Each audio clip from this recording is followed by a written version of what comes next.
E na Aruba nós temos diferentes service clubs que contribuem e fazem trabalho voluntário dentro da nossa comunidade em diferentes épocas de ano. E tem também durante o ano nas Forbisa.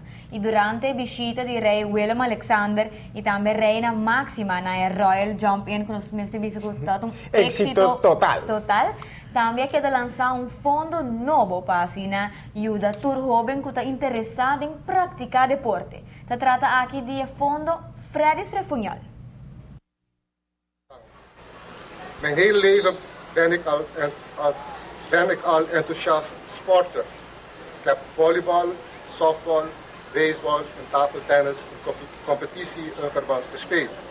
Ik heb ook heel veel plezier gehad in het coachen van jeugdteams.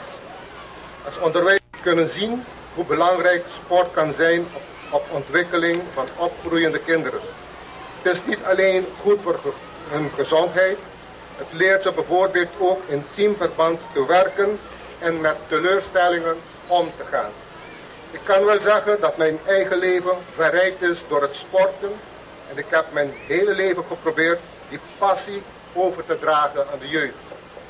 Ik ben dan ook heel blij dat vandaag dit fonds wordt opgericht, waar juist die onderwerpen, jeugd en sport, bij elkaar komen. En om deze reden heb ik graag toestemming gegeven dat het fonds mijn naam draagt. Het woord tot u te richten.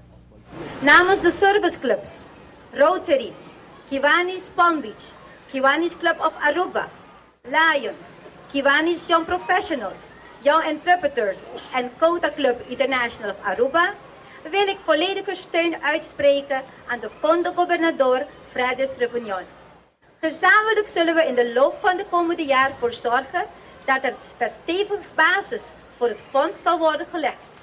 Wij doen dit omdat wij ervan overtuigd zijn door het ondersteunen van jongeren in het beoefenen van sport deze jongeren een betere kans krijgen om zich op velerlei vlak te ontwikkelen.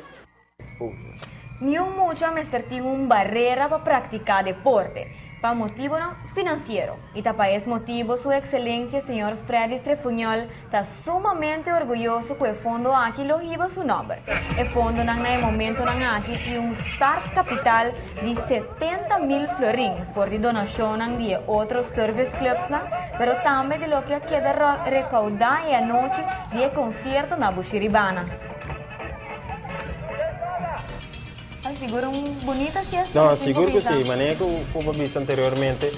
Bueno, porte una limitación para sobre bueno de manera financiera para practicar un deporte. O sea, que es una tremenda iniciativa de parte de Su Excelencia de Refunjol y me quiere que sea un éxito rotundo y me contento. Espero que el mayor tu me oportunidad aquí, si acaso no porte en modo financiero para acercar el fondo para mucho en sí, comienza a developar el deporte para sobre el sábado, el deporte para que se más que dice, reglas de deporte específico. Para todos que querem contribuir, assim essa aqui pessoal é uma boa causa e pode ajudar todo mundo a chegar mais lejos de deporte. Seguro que sim.